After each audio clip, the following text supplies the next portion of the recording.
어마어마한 힘으로 1m 두께의 얼음을 깨며 얼음 왕국의 길을 여는 초대형 배, 아이스 브레이커, 쇠빙선이다. 이 거대한 괴물은 혹독한 환경의 바다에서 백기를 열어 자신의 목적을 이룬다. 평범한 배는 감히 엄두도 못 내는 곳을 이 배는 거침없이 달린다. 지구의 양쪽 끝에 남극과 북극이 있어 더욱 가치가 빛나는 배, 쇠빙선. 우리나라도 쇠빙선을 만들었다. 길이 111m, 폭 19m, 무게 7,487톤, 이름은 아라온. 이제 남북극을 누비는 움직이는 과학기지를 갖게 되었다.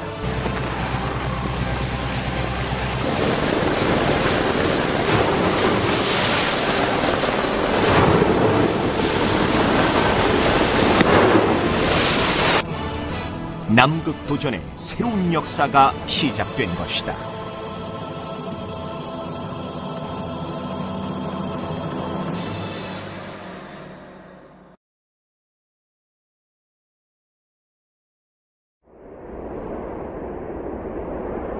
남극의 관문, 뉴질랜드 남섬 크라이스트 처치.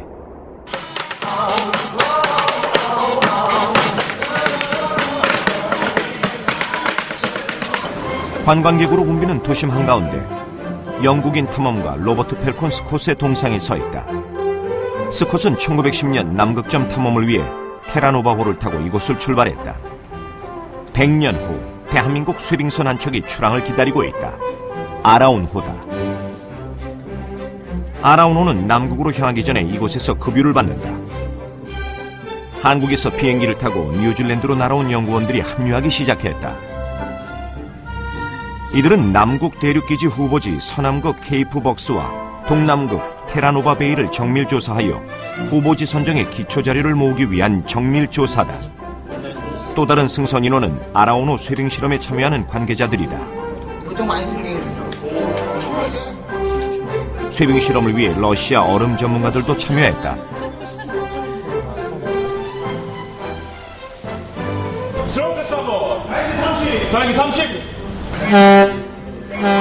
출발을 알리는 경적소리와 함께 드디어 아라온호의 첫 항해가 시작됐다. 바다의 우리말 아라와 모두를 뜻하는 온. 아라온에는 남북극을 포함해 세계의 모든 바다를 누비라는 의미가 담겨있다. 아라온의 첫 임무는 쇠빙 능력을 시험하고 제2남극 대륙기지 후보지를 탐사하는 총 12,000km, 40여일간의 대장정이다. 뉴질랜드를 떠난 아라온은 제2남극 대륙기지 후보지 서남극 케이프 벅스에서 연구원들의 탐사활동을 지원한 후 인근에서 쇠빙 능력 시험을 하게 된다. 그 후 동남극으로 이동하여 로스에 위치한 테라노바 베이에서 마지막 탐사활동을 펼치고 귀환할 예정이다. 아라온은 2003년 기본 설계를 통해 사양을 확정한 후 2007년 한진중공업이 건조에 돌입했다. 2008년 빙수조 실험 통과, 2009년 8월 진수식과 계류 시운전, 그리고 동해에서 해상 시운전이 이루어져 인도 되기까지 6년, 건조 비용에 모두 1,080억 원이 투입됐다.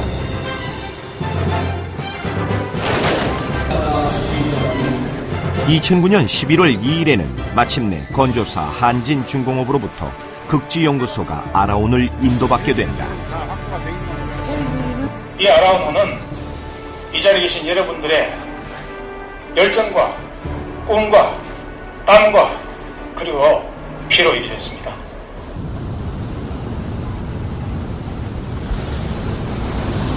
남이 60도 남극권에 진입하면서 갑자기 파도가 높아지기 시작했다.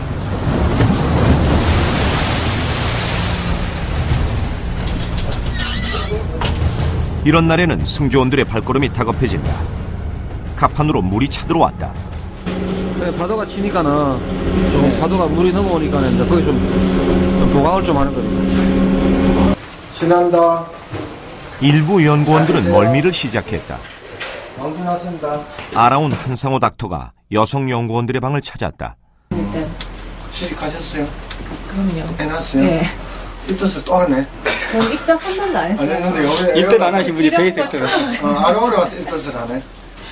네, 이제 좀 이제 어제같이 많이 올리진 않았어요. 알아온 승선자들이 급하게 구명조끼를 입고 갑판에 집결한다. 배를 버리는 비상탈출 훈련이다.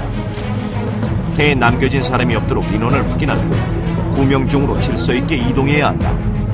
남극은 언제 어디서 어떤 위기 상황이 발생할지 알 수 없는 곳이다. 비상탈출을 위해 퍼스널 서바이벌 키트 PSK가 지급된다. 방한화, 우모복이 포함된 극치 생존 품목이다. 맨발로 탈출할 경우에도 PSK만 휴대하면 남극에서 충분히 생존 가능하다.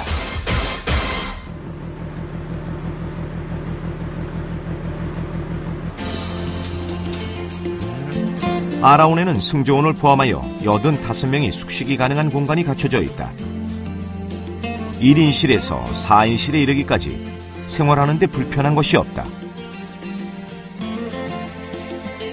연구원들의 숙소에는 위성-TV뿐만 아니라 인터넷까지 가능하여 언제든지 연구소로 자료를 송수신할 수 있다.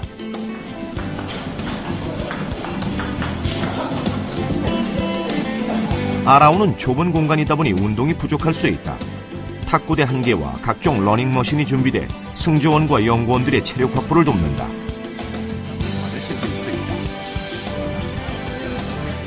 하지만 80명이 넘는 탑승자들의 끼니를 책임지고 있는 주방은 쉴 틈이 없다. 남극 세종기지에서 4차례 월동을 한 이남은 부조리장이 연구원들을 위해 삼계탕을 준비했다. 반찬도 매콤한 재료로 먹음직스럽게 준비했다. 식당은 식사만을 위한 공간이 아니다. 승조원들과 연구원들이 다 함께 모여 얼굴을 보고 이야기꽃을 피울 수 있는 유일한 공간이다.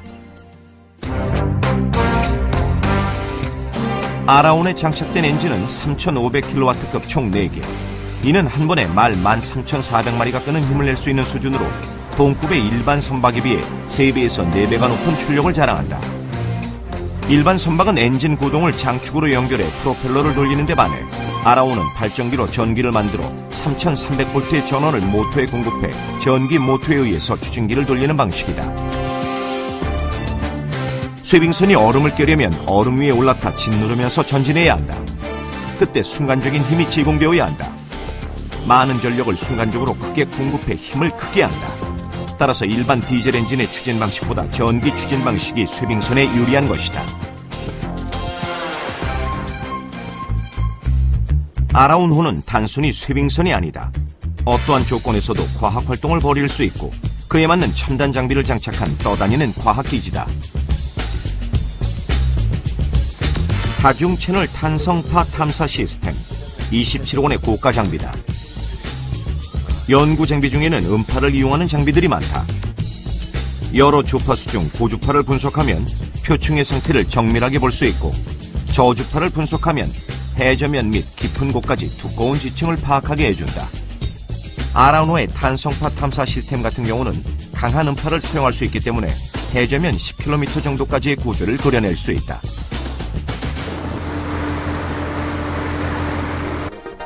아라온은 최신 기상 위성 데이터 수신 장비를 갖추었다.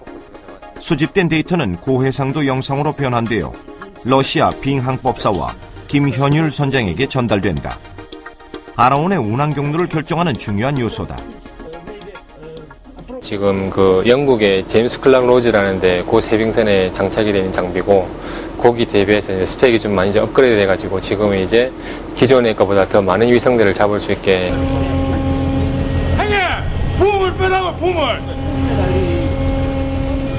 남극해에 가까워오면서 승조원들이 바빠지기 시작했다.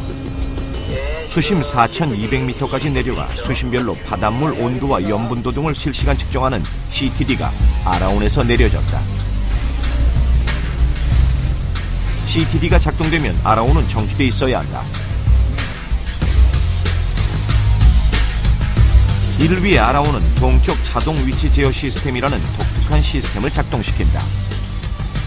일종의 운항 시스템인데 해류가 흐르더라도 고정된 목표 지점에서 벗어나지 않도록 자동적으로 배를 움직여준다. 24시간 내내 지정된 위도와 경도에서 배가 한치도 벗어나지 않도록 자동 제어하는 시스템이다. 오차 범위는 0.5m, 험한 바다 위에서 아라온은 고작 50cm 범위 안에 정지해 있는 것이다.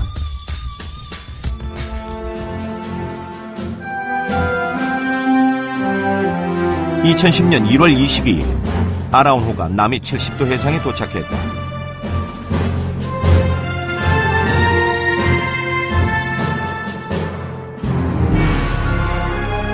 드디어 남극 대륙이 처음으로 모습을 드러냈다.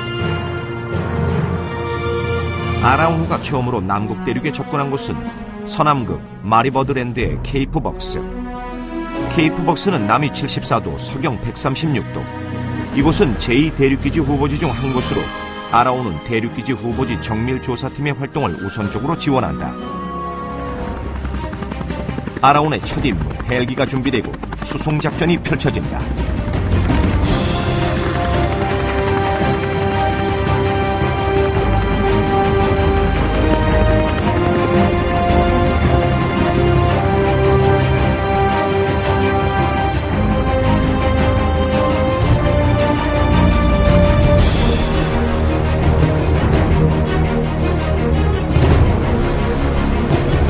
이틀간의 수송 및 보급 작전을 마친 아라온은 본격적인 쇠빙 실험에 들어간다. 하지만 문제가 생겼다. 쇠빙 실험에 적당한 크기와 두께의 얼음이 주변에 없었다. 아라온은 남극 바다에서 만들어진 1m 두께의 얼음을 3노트의 속도로 연속해서 깨고 나갈 수 있도록 설계되었다. 그 쇠빙 능력을 실험하기 위해서는 실험에 적합한 얼음을 직접 확인해야 한다. 러시아 얼음 전문가들이 빙판에 내려 얼음의 두께, 염분도 등을 측정하기로 했다.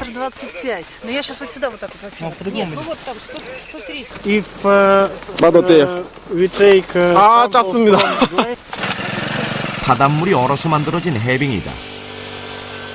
러시아 얼음 전문가들이 쇠빙 실험 조건에 맞는 얼음을 찾아내 아라온호의 전진 방향과 도달 지점을 표시해 두었다.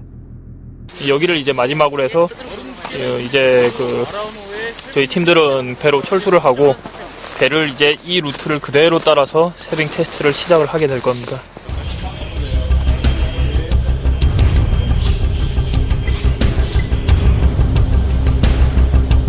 아라온으로 돌아온 러시아 전문가들은 아라온의 선체의 충격 강도를 측정하기 위해 측정칩을 부착했다. 모든 준비가 순조롭게 진행됐다. 쇠빙선으로 자격을 부여받기 위한 첫 번째 시험 무대. 김현율 선장의 지시에 따라 타수들이 조심스럽게 아라온을 움직인다. 천천히 움직이던 아라온이 빠르게 전진. 하지만 얼마 앞으로 나서지도 못하고 맥없이 멈춰서고 말았다. 딴데네. 힘내야 되는데. 진짜 아이스 힐링 못하겠습니다. 급하게 아이스 힐링을 작동시켰다. 그러나 설상가상으로 이마저 작동되지 않는다. 조터시라는 당황하기 시작했다. 팔자 45도. 김현율 선장의 지시로 아라온은 다시 후진하여 전진을 시도했다. 여러 차례 전진과 후진을 반복했다. 하지만 아라온은 원하는 방향으로 얼음을 깨지 못하고 엉뚱한 방향으로 나갔다. 얼음에 밀린 것이다. 쇠빙 테스트는 생각처럼 쉽지 않았다.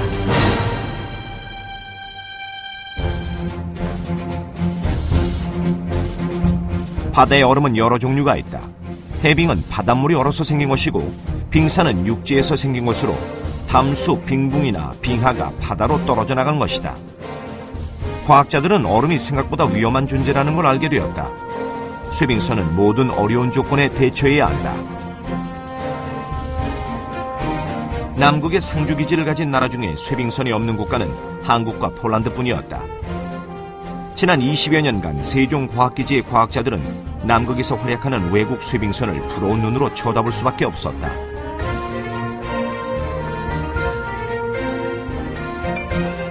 남극은 과학 연구를 통해서만 국가 이익이 보장되는 지구상 유일한 지역이다. 지구는 현재 지구온난화라는 전 지구적 환경변화에 몸살을 앓고 있다. 극지는 이러한 변화상을 찾아내 지구 환경변화의 실마리를 제공하는 곳이다. 우리가 쇠빙선을 만들고 대륙기지를 건설하려는 것도 그 때문이다.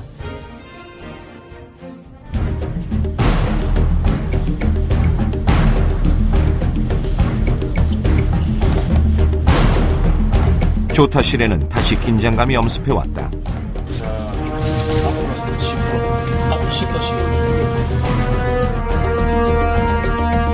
아라운이 다시 얼음을 향해 돌진하기 시작한다. 엔진 출력은 95%. 엔진 출력을 최대로 올려 전진할 경우 중간에 엔진이 멈추면 얼음 속에서 빠져나오지 못할 수도 있다. 아라운은 얼음을 깨면서 앞으로 전진하기 시작한다. 지속적으로 목표 지점을 향해 나가고 있다. 하지만 속도가 느렸다. 목표 속도의 반도 나오지 않았다.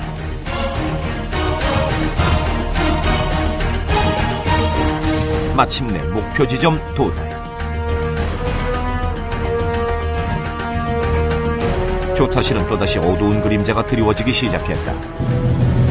공사식도. 자, 후진, 전속 후진. 두 번째 실패다. 목표 지점까지 도달했지만 3노트의 속도를 내지 못했다.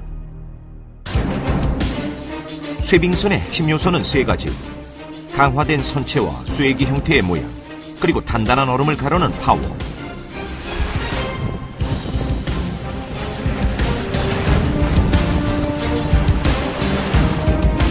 보통 배는 얼음에 스치기만 해도 위험하지만 쇠빙선은 50m 폭의 물기를 낼 수 있다. 비결은 쇠빙선의 강력한 힘. 쇠빙선은 강력한 추진력으로 뱃머리를 얼음에 밀어 올린다. 쇠빙용으로 특수 설계된 뱃머리는 비스듬한 쇠기 꼴로 빙상과 약 20도 각도를 유지한다. 배가 전진하면 뱃머리가 얼음을 타고 올라가고 얼음은 배의 무게를 견디지 못해 부서진다. 배는 깨진 얼음 조각을 측면으로 밀어낸다. 아라운은 이 세 가지 핵심 요소를 갖춘 쇠빙선이다. 관계자들이 대책회의를 연 결과 2차 실험의 실패는 다른 곳에 원인이 있었다. 뱃머리가 들려 있었고 배가 너무 무거워 힘을 받지 못했던 것이다. 배를 가볍게 하기 위한 작업에 들어갔다. 우선 아라운 앞부분에 보관 중이던 물을 빼내고 그곳으로 기름을 보내 무게를 줄이고 중심을 잡는 작업이다. 컴퓨터 속도를 높이기 위해 불필요한 파일을 지워 최적화시키는 것처럼 아라운도 최적화 작업에 들어갔다. 두 차례의 쇠빙 실험으로 피로에 쌓였던 아라운은 최적화 노력 끝에 몸이 가벼워지고 컨디션이 최적의 상태가 되었다.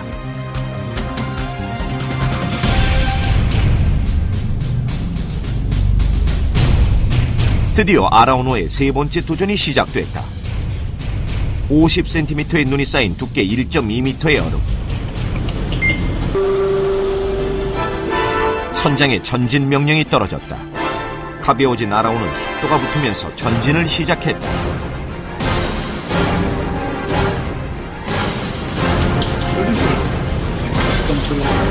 속도는 마침내 3노트를 넘어섰다.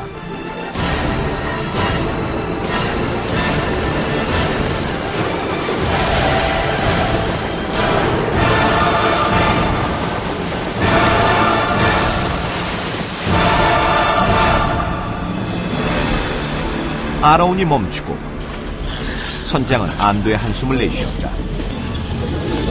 선장과 승조원 그리고 쇠빙 실험에 참여했던 사람들이 마침내 웃음을 되찾았다. 아주 기분이 정말 좋습니다. 네. 탄탄한 아들 놈 같은 그런 기분이었어요.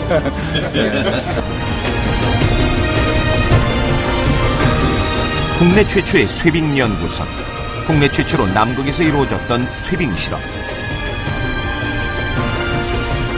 마침내 아라운이 쇠빙 능력을 인정받고 마지막 테스트를 성공적으로 통과했다.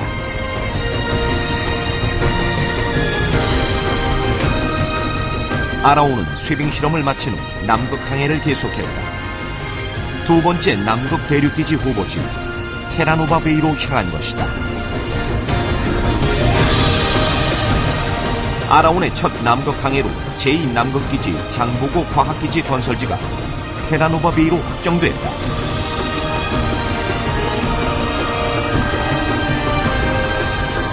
(2013년) 남극 대륙기지가 완성된 후 우리는 폴라 G7 목표를 향해 쉼없이 달려갈 것이다.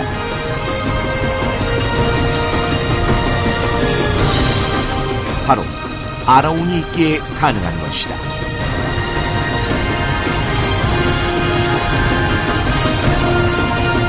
아라운은 단순한 배 한 척의 의미를 넘어 남극 연구의 새로운 시대를 여는 주역으로 탄생했다.